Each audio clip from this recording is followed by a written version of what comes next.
Although the Tang Dynasty appeared to return to peace after the Lushan Rebellion, in reality, it was already riddled with internal decay. The central court relied on eunuchs, imperial in-laws, and regional military governors to balance power.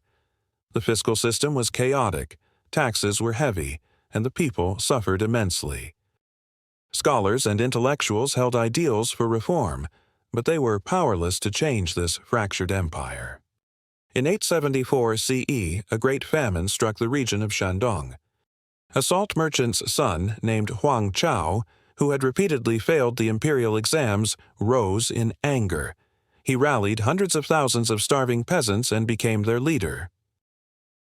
Like a swarm of locusts, Huang Chao's forces swept across the land, reaching the central plains. Cities fell one after another. In 881 CE, Huang Chao captured Chang'an and declared himself emperor of the new state of Qi.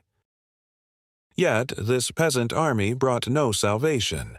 Instead, due to its lack of discipline, it plunged Chang'an into even greater ruin. Buddhist temples were burned, statues and scriptures reduced to ash. The wealthy were looted, and scholars and monks fled south. Chang'an, once admired by the world, had once again become a living hell.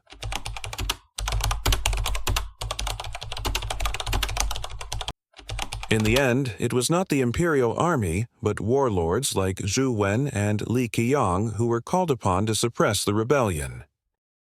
In the year 884, Huang Chao was finally defeated and took his own life. A decade-long rebellion came to its bloody end. That same July, Emperor Shizong held a ceremony of surrender at the Grand Pavilion in Chang'an. The military governor Shu Pu presented the severed head of Huang Chao, along with 30 of his captured concubines. The emperor turned to the women and asked, "You are all daughters of noble families, raised with the blessings of the empire. Why did you follow the rebel?" The leading woman stepped forward and calmly replied, "When traitors ravaged the land and the court sent 1 million troops, yet abandoned the ancestral altars and fled to Sichuan, how can you now blame us women? Where were your ministers and generals?" The emperor fell silent. Shamed, he ordered all the women to be executed in public.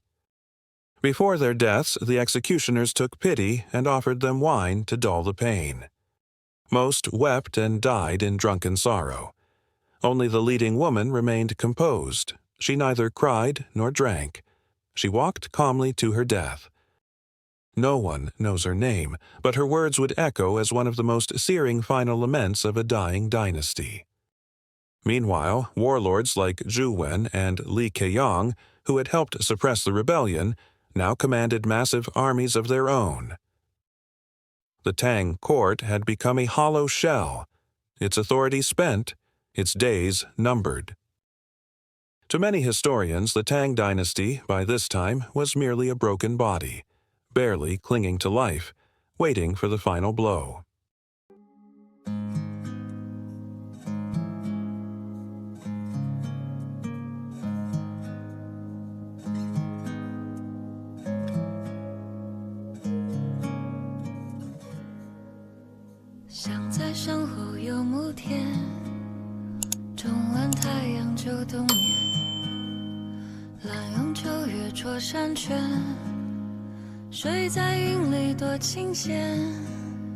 一生最重视家眷